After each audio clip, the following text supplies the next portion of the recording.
बहुत पहले झिलमिलाते सेलेस्टियन राज्य में जहां तारे जन्मे, एस्ट्रा नाम की राजकुमारी रहती थी। वह साधारण नहीं थी।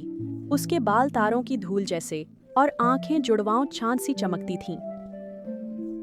एस्ट्रा का काम था जादुई तारा छड़ी से नक्षत्र बनाकर रात का आकाश प्रकाशित करना। एक रात सिंह का नक्षत्र बनाते समय एस्ट्रा ने दूर एक टिमटिमाती रोशनी देखी। एक तारा अपनी जगह से गिरकर खो गया था, अकेला। उत्सुक और चिंतित, एस्ट्रा ने महल छोड़कर खोए तारे को खोजने का निर्णय लिया। तारा छड़ी गर्मी से धड़की, मानो उसे साहसी बनने को प्रोत्साहित कर रही हो। उसने फुसफुसाया, मुझे खोए हुए तक ले चलो। तारा छड़ी ने सिर्फ सिर हिलाया और उसे आगे बढ़ने दिया। तारों भरे जंगल से गुजरते हुए एस्ट्रा लूमो नाम के एक शरारती चंद्र प्राणी से मिली।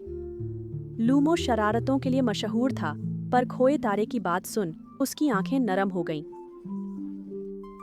एक तारा भी चमकने का हकदार है, उसने कहा।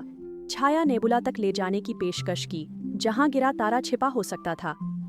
छाया नेबुला अंधेरे का एक घूमता द्रव्यमान था जो सबसे चमकीली रोशनी को भी मंद कर देता था।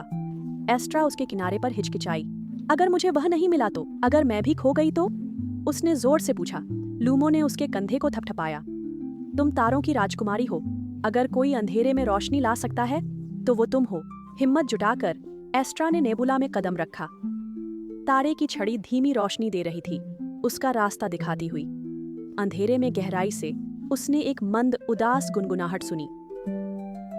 आवाज सुनकर एस्ट्रा ने एक छोटा तारा देखा, मुश्किल से चमकता, छायाओं के बीच छिपा। तारा कांप गया। मैंने दूसरों जैसा चमकने की कोशिश की, पर अच्छा नहीं कर पाया, इसलिए मैं भाग आया। एस्ट्रा तारे के पास बैठी, उसकी आवाज कोमल थी। आकाश में हर तारे का अपना स्थान होता है। तुम्हारी रोशनी अलग हो सकती है, पर कम महत्वपूर्ण नहीं। तारा हिचकिचाया, फिर फुसफुसाया। अगर मैं फिर असफल हुआ तो? एस्ट्रा मुस्कुराई, तारे की छड़ी उस पर रखते हुए। फिर हम साथ कोशिश करेंगे। उसने छड़ी आकाश की ओर की और प्रकाश की किरण अंधेरे को चीरती हुई रास्ता बनाई। लूमो की मदद से एस्ट्रा छोटे तारे को सेलेस्टियन राज्य में वापस लाई। उसने उसे सावधानी से आकाश में रखा, आसपास के तारों को एक सुंदर, अनोखे नक्षत्र में सजाया। एक छोटी लोमड़ी चमकते दिल के चारों ओर मुड़ी हुई। जैसे ही लोमड़ी का नक्षत्र आकाश में जगमगाया, छोटा तारा नए आत्मविश्वास से चमका। धन्यवाद राजकुमारी एस्ट्रा, वह बोला, पहले से कहीं अधिक चमकते हुए।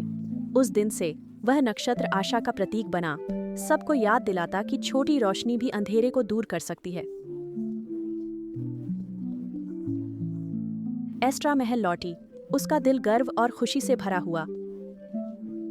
उसने सीखा कि राजकुमारी होना सबसे ज्यादा चमकने के बारे में नहीं था, यह दूसरों को अपना प्रकाश खोजने में मदद करने के बारे में था। तब उसे एक विचार आया और वह सो गई। सपनों में तारे और रात का आकाश था।